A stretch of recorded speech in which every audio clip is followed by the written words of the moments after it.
Okay, we're going to look at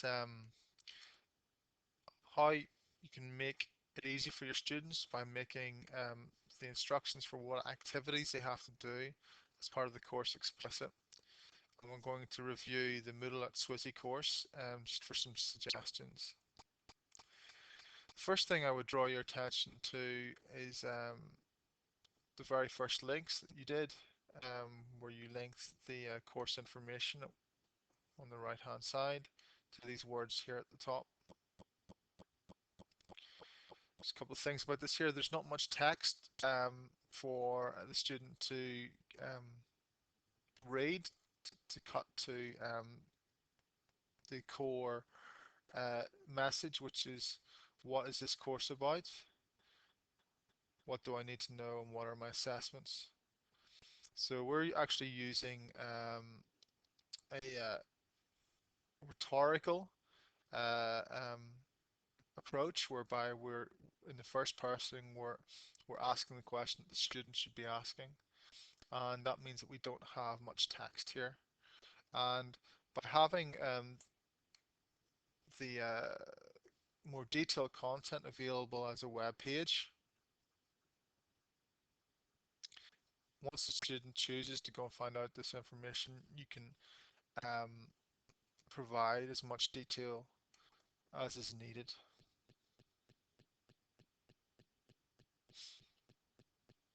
So the other thing I'd like to draw your attention to is in terms of making the activities explicit is in each of the sections there's very little text.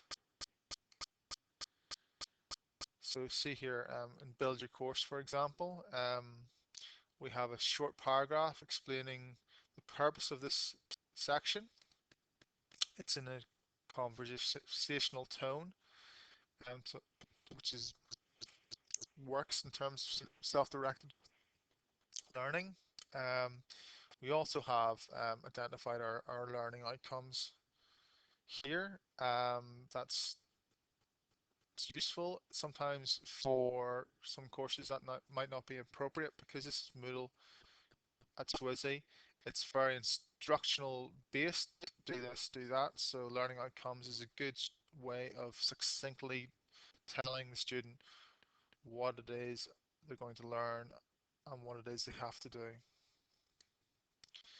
Whenever it gets down to activities, we've got a lot going on in this section, but we've chosen just to make it one Moodle resource. In this case here, we're using a book. So if I click on the book,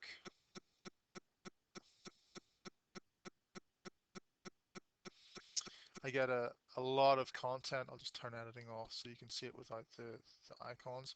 I get a lot of content available from that one link. So that means that student can slowly proceed deeper and deeper into the content from that one link in the original section. So I would recommend you consider using the book a lot. It's a very good way of bringing lots of underpinning content together in a very succinct form just through this one link. It's basically lots of web pages with a navigation, and you get to it by let me just turn editing on again, going add a resource and choosing book.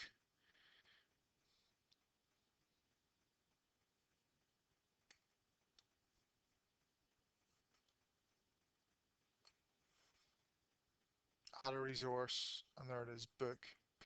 So consider that by all means.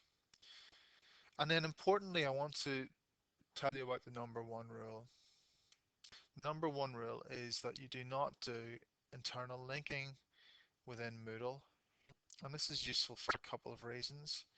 By not doing internal linking in Moodle, that is internal linking to a resource or an activity that you bring in, you can't do the familiar hyperlinking within text that we're all used to with a web page. For example, click here and you hyperlink the word here to go to a a new item, a Word document or an exercise or something like that there. Moodle don't do that there. Yes, we have done up here at the top with the first section, but this is the exception to the number one rule. Now, that's okay because although that technique I've just described makes it explicit what a student's meant to do in the context of a sentence, we can do something similar in Moodle. And here's an example here. So I've got three resources here, a worksheet, PDF, a video PDF, and an HTML document. I put in a simple sentence, please review the customized profile settings worksheet and video. And I've bolded the word customized profile settings. And you'll see here that there's the reference customized profile settings for the student. So they know in the context of the sentence what it is they're meant to do. And similarly, with the HTML page, you'll see here the pre-preparation. So in terms of making instructions explicit, what it is they're meant to do is in the activity, that's one way of doing so without breaking the number one rule. So to summarize this video, I'll explain why we don't do that there. If I click on the HTML page here, you will see that it gives me a web address. And every single resource or activity that you bring in Moodle has its own unique ID. And in this case here, we've got 23427. Moodle has this ability to be able to copy this course and recreate it for another teacher to come along and use. If we were to link this pre-preparation word to that item and we were to copy this course and reproduce it for another new teacher, there would be a problem because this link here would be going to the original HTML page in the original course, whereas if we do it this way here, this here web page here is copied and reproduced for the new teacher, and the reference for the student is working. It's explicit what activity they have to do. And if this teacher chooses to go and update or customize this HTML page, they will be able to do so. In another sense, if this here was linked to that there, the teacher would not be able to update the page because this will be linking to the page in the original course. So the number one rule, no internal linking to add a resource or add an activity, and you can still make the instructions explicit as to what activity has to be done for the students.